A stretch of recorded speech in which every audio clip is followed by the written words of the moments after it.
Hello and welcome to Floristry Market. My name is Greg and this is Emma from Lily and Bee. Hello, welcome back. Hello. It's been a while. Nice to be back, I was going to say. Yeah, okay, yes, it is lovely to have you back. Anyway, we're going to get straight into it, Emma. Yeah.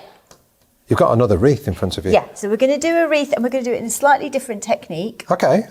So we're going to bind it on rather than, so we've done them before where we've put foam on them. Yeah. We've done them before with chicken wire and we've had pre-made wreaths that we've added to. Yeah.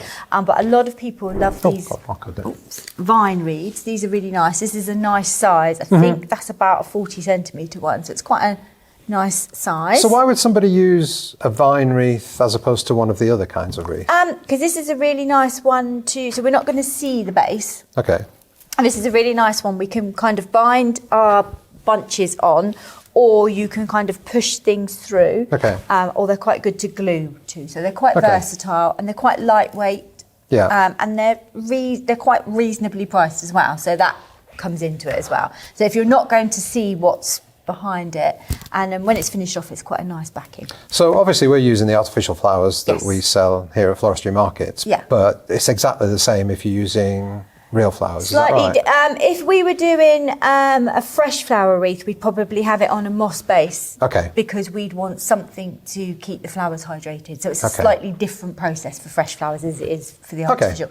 But I had a lot of people have asked about this type of wreath and they don't quite know where to start. So I thought I'd do a little lesson. Perfect. So we've got the vine wreath, which is nice. I've got this wire, and this is the paper one, but it's got the wire in it. So I really like that because it's quite nice to give it a pull. Or you can use the binding wire if you want to. I've chosen the paper covered wire because just on the back of the wreath, it doesn't show as much rather than the silver wire. Yeah, very good. So one of the things that people say is they never know how much to buy or where to start. So most bunches come on as like whole stems. So the key thing is, and then people aren't sure what to do with that. So I would cut that down. Yeah. So I tend to buy like the whole stems of things and then cut them into like usable bunches. And then if I was doing a wreath, what I'd do is you want to make sure that your wreath is even all the way around.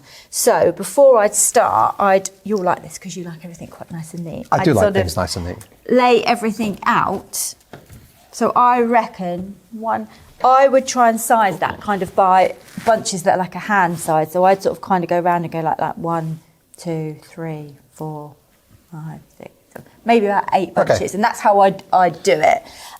So I'd make them kind of like hand size. So what I'd do is... So this is what you've done? You've already made these bunches So I've up? snipped everything already down into smaller usable pieces. What you don't want to do is cut them too short.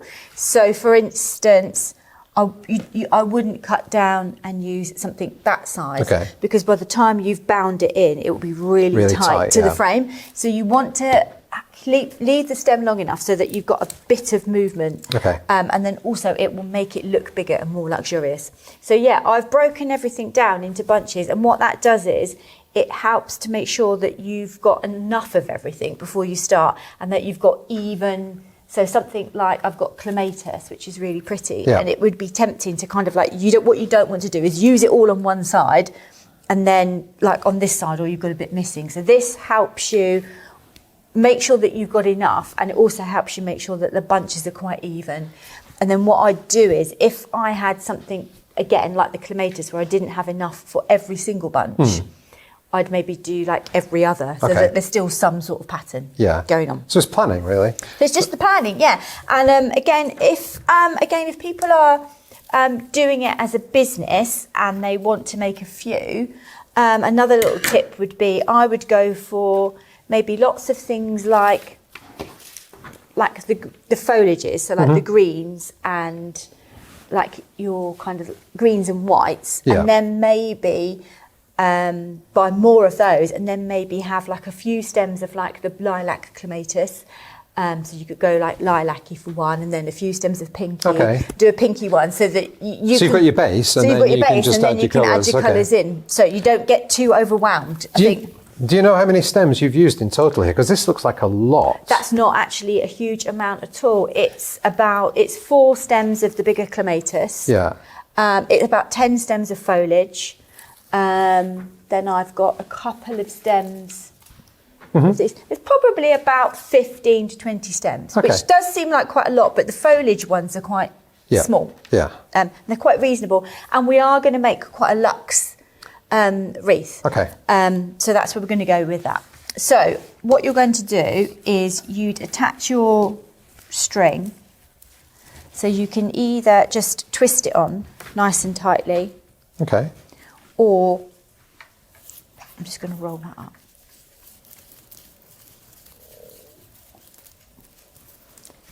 Or you can bind it inwards. Okay, so what you can just go round a couple of times. Oh, I see. With the string like that. Okay. And then that's on there. Yeah. Okay. So then what you're going to do is you take your bunch. So rather than just taking the bunch like that and adding it on, what you want to do is sort of have your foliage at the back, because that's the base. It's not very important. It is very important. No, Don't say it's not very important. I don't mean it's not very important. I mean, it's not like the star of the show. Okay. Okay, sorry. Like you. Allegedly. Right. So I'm the foliage and you're the star. I disagree. I think you're the star of the show. Right, okay. So what I'm doing is I'm just crossing those over in my hand. So these ones are going on the top, and then I'm adding in kind of the bigger flowers, the more prominent flowers on the front, so that you've got a bit of a backing. So they look a bit like a bit of a fan. Yeah. And then what I do then is I just simply lay that on at an angle onto my wreath and bind all of those stems in. And what I do is I pull it between my second and third finger just to bind them on. Okay. So you can go over 2 or 3 times. And then because we've left the stems a bit longer, what you can do then is you can sort of open them out, move them around. Yeah. Okay. So what we're going to do next is then we take our next bundle. So this one's quite big. We've got our foliage at the back. I sort of crisscrossing them, one in front, one behind. And I'm doing them as a bunch rather than laying them on individually. Otherwise, you'd be binding on loads. Yeah. So if you bind on a whole bunch, this makes it a lot quicker. So when you're putting them in the bunches initially, that is literally just to get them together. That's not how you're going to put them on. No, so you then do this. Yeah, that's literally like making sure that we've got enough of everything. Do I need a little bit more? Have I got a bit too much? And making sure the bunches are nice and even. Yeah. And actually that bit probably takes longer than making the construction of the wreath. So yeah, sort of I've got one in the front, and then I'm sort of going a bit behind with that one just to make it a bit 3D. And then I'm going to pop one of those. Something really nice about little cute bunches like that. Yeah, what some people will do is some people will bind those bunches together.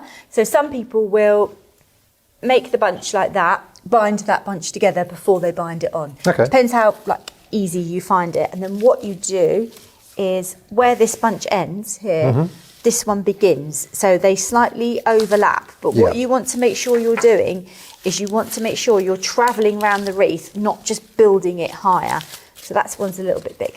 So what I want to do is I want to lay it here to cover up that end. So it just comes in at that angle.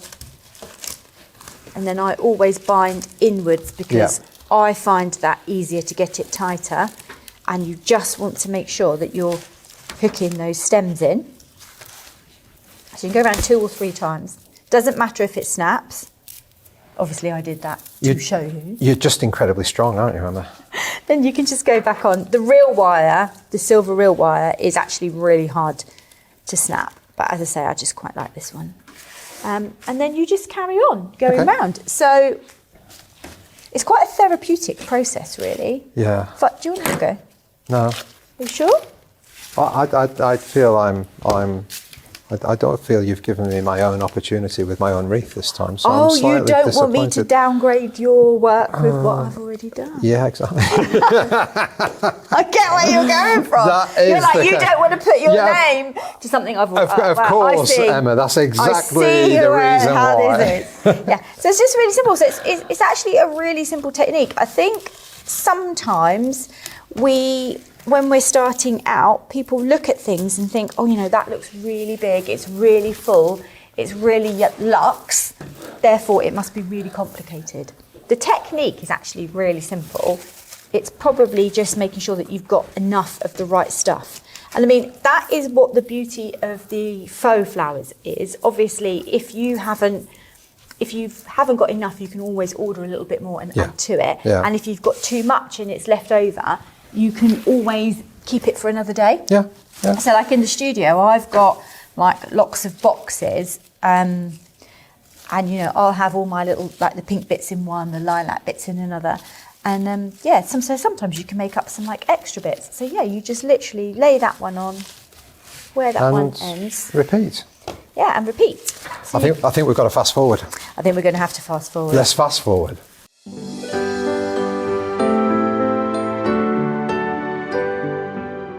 And here we are. So all of those little bunches, just tied on all the way around. And then I think the little bit that people kind of forget at the very end is just to go around and open things out. So most of these lovely, gorgeous flowers have got wire in them. So this is how you kind of just make it look a bit luxe, not like you've gone and bought it in a well-known like homewares store, you know, where they're all very flat pack, because all of your lovely faux have got lots of nice wires. I don't know who you're talking about there. So I'm thinking B&Q, but I very much doubt it's B&Q. Well, you know, like... They begin with B? Yeah, you got that one. You got one beginning with R. I mean, they've got nice things, but they're just like they're just very flat. They've just been brought out of the box, and it's the difference is like flowers don't look like that, do they? Flowers are very 3D, so it's just worth bending them back. And at this point, because you've got the nice willow frame, if you were missing anything, once you hung it up and you thought, oh, I've got a bit of a gap there, with the wires you can sort of just push those in and make sure they're in there firmly. But you can kind of see with the bunches how even it makes it. It looks very luxurious. And how easy it makes it. And it's very full, you know, and you could have like a nice bow like hanging down, or, you know, at the top or the bottom or at the sides or whatever. But as I say, you know, you could buy your foliage. You probably need a lot. The foliage is the thing you need more of. So foliage and filler, so like little bobbly things. So like the blossom, the gypsophilia, but they tend to be the lesser priced items. And then things like the clematis, the hydrangea and things like that, the bigger, more expensive items, you don't actually need that many of those. And my tip would be, when you're looking on the website, to look for things that have got sprays. So like these hydrangea heads, rather than the big singular ones, go for something that's got like three heads on there, because then you can chop those up and you think, well, okay, that's 3 bunches. So generally a wreath, you might want sort of spacing of 6. So therefore I'd think, okay, I'm going to buy 2 of those. These had 3 heads on them, so I'll buy 2 of those. But definitely like the foliage and the filler you need more of, and you probably need less of the bigger flowers. So you can do it relatively economically. Yeah. And like as I say, like that actually went together quite quickly. It's just taking the time with the bunches. You know, and if you've got any bits and pieces that you can fill in with. Now you're going to zhuzh it up a little bit, aren't you? I am. But before you do that, I've got a question for you. If people are enjoying this content, what should they do? They should like, comment, subscribe with the bell icon. Yes. YouTube. Subscribe, hit the bell icon. Yes, and sorry. If Instagram, Facebook, TikTok, follow us on those as well. Yeah, but you've got a really gorgeous selection on the website, and when you're looking at the type of wreath base to buy, looking at sizes, and remember that the wreath normally comes out kind of like, you know, even if you've got like a 30 centimetre frame, by the time you've put your flowers on, it's probably more like a 50 centimetre. So again, that's another mistake people make. They buy a much bigger frame. So they want to make something 50, so they buy 50, and that's going to be huge. Really and then in reality, so they've bought the 50 frame, but then they haven't got enough flower for it. So whereas I think we'll have to have a look at what these ones are. I think these are 40, but that's probably like a 60 centimetre. It looks like it's really luxurious. Really. But you know. I do think a lot of that is down to the lovely faux that you've got. And just to make the big bunches really big, and just to reiterate, kind of like work it out in your hand. I mean, obviously we've all got different hands sizes, and the key thing is to, when you lay one bunch on, when you lay the next one on, where that one ends, don't lay it on top, because they stack up. But it's just a different way of doing a wreath. I think it's a relatively simple way, but really effective, quite luxe. How are you going to zhuzh it then? Well, I was going to put a bow on there, but I don't know if But you don't want to, no? I don't know if I want to. I found a really nice, like, it does look lovely, lacy one. Oh, nice. So I might put something like that on there.